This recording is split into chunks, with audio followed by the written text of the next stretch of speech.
E eu acho que a indulgência não é muito a prática de Deus, não.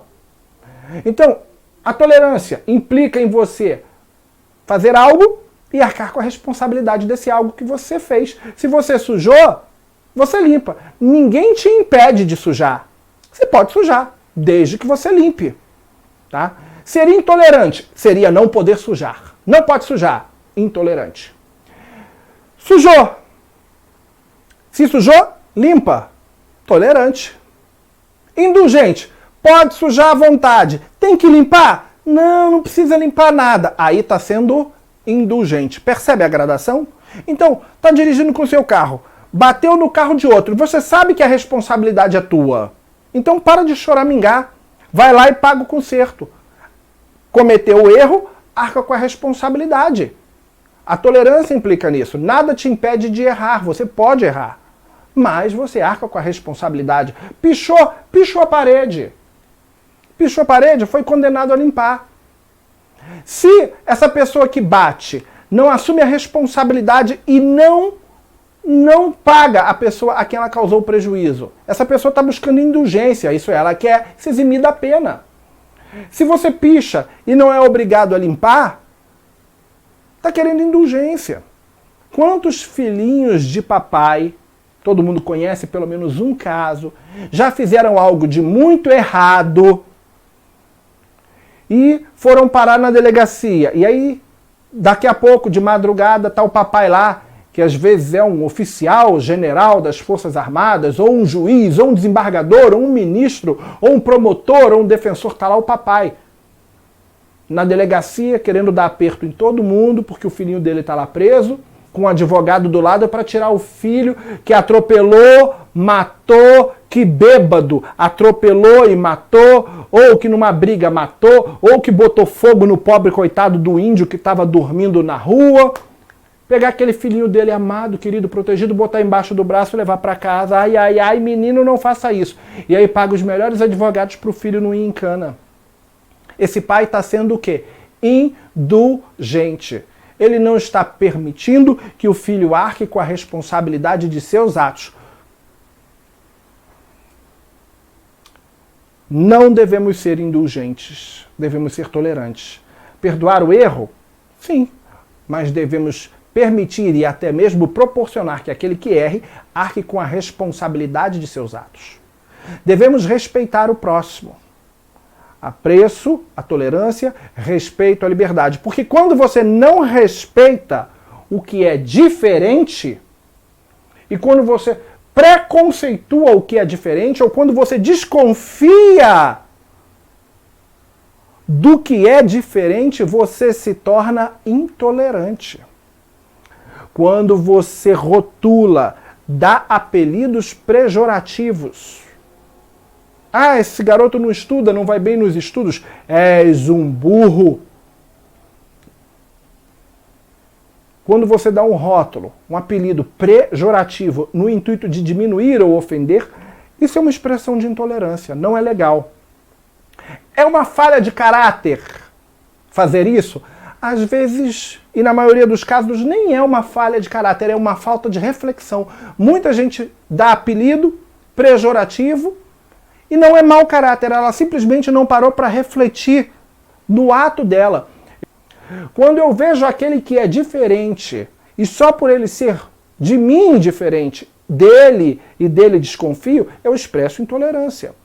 Quando eu lido com o quilombola, por exemplo, e o trato mal, só por ele ser quilombola, só porque um dia alguém disse que quilombola é improdutivo, só porque um dia alguém disse que visitou um quilombo, uma comunidade quilombola, e que o menor deles, o mais magrinho deles, tinha 15 arrobas, eu vou começar a achar que todo mundo que mora numa comunidade quilombola é assim, e é digno de rótulo e adjetivo e desrespeito? É falta de reflexão. É falta de respeito. O mesmo vale para o índio. O mesmo vale para a mulher. Milhões de mulheres, 2,4 milhões de mulheres sofrem agressões todo ano. Violência doméstica contra a mulher. É falta de respeito, é falta de tolerância.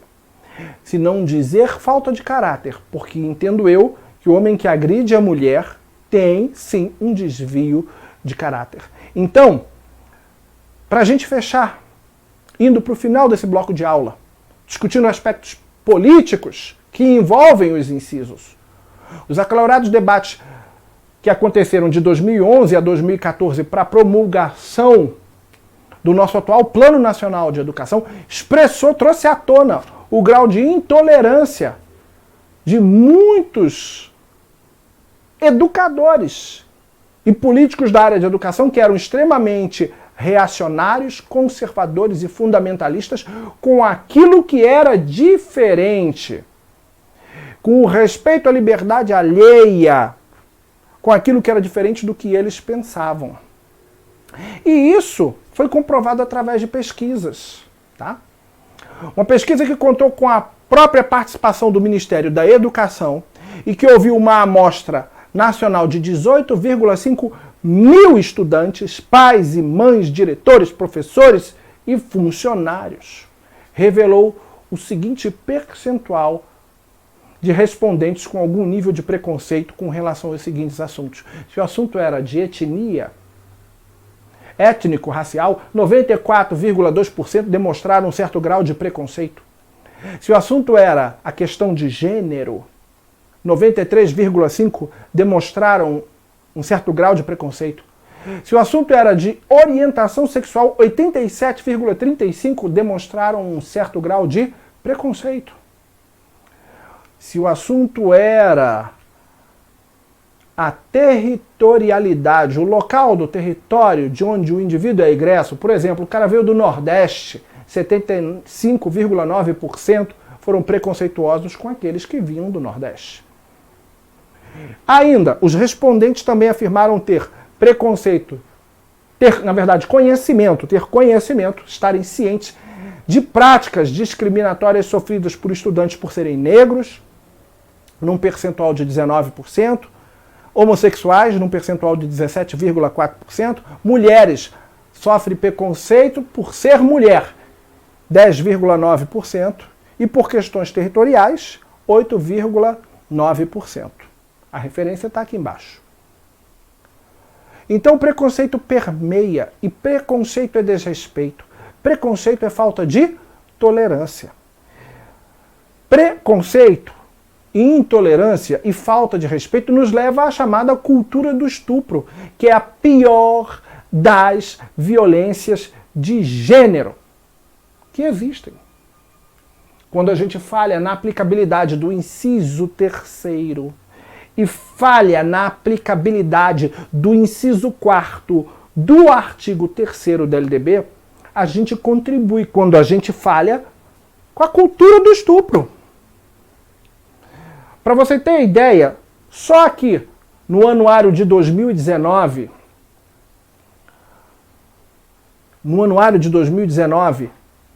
nós tivemos 66 mil vítimas de estupro no Brasil, referentes ao ano de 2018.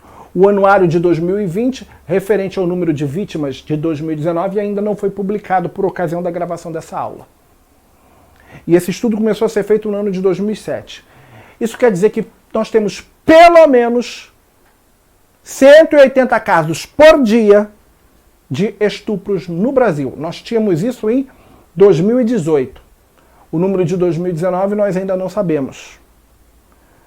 E ainda tem muita gente culpando a vítima. Culpando a vítima de estupro pelo estupro. Isso não existe. Respeito à liberdade, apreço à tolerância. É fundamental. Quando fracassamos, nós contribuímos para isso. E como a gente fracassa? A gente fracassa quando a gente permite a piada machista na sala de aula, ou quando nós fazemos a piada machista em sala de aula. A gente fracassa quando a gente permite a misoginia.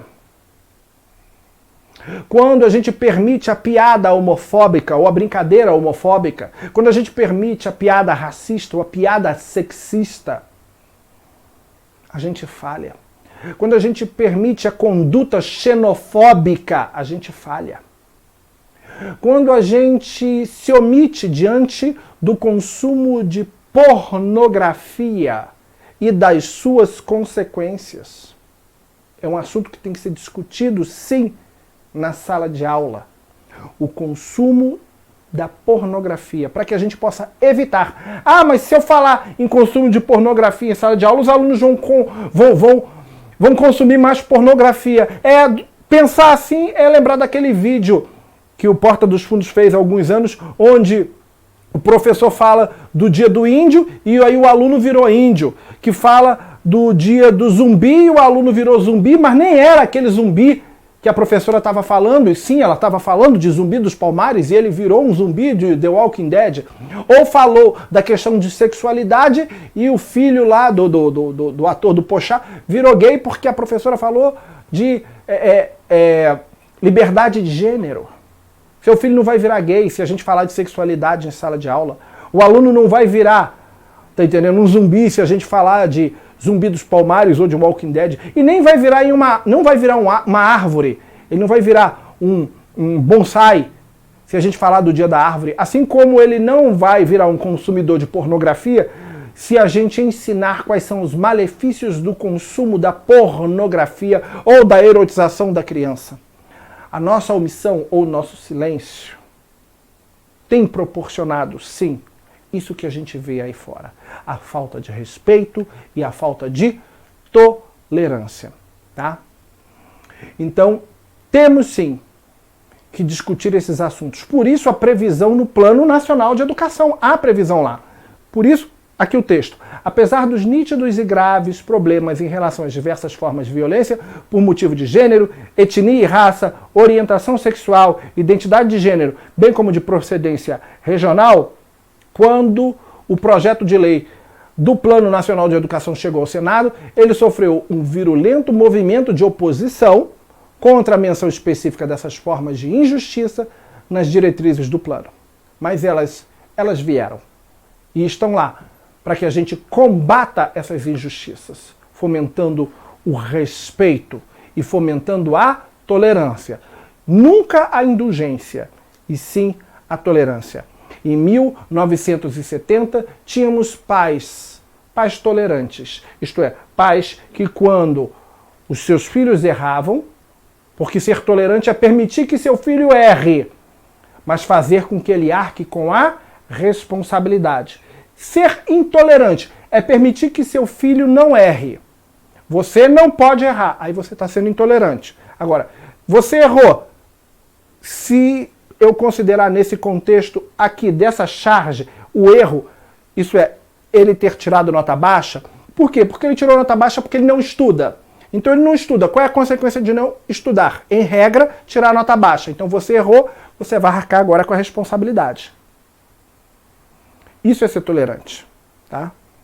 Se eu estou levando aqui no contexto que essa criança não estuda, os pais mandam ela estudar, ela não estuda, e aí ela tira uma nota baixa, a professora chama, os pais chamam a criança e exigem a responsabilidade da criança, esses pais estão agindo certo, eles são tolerantes, permitiram que ela errasse e agora vão exigir que ela assuma a responsabilidade do erro.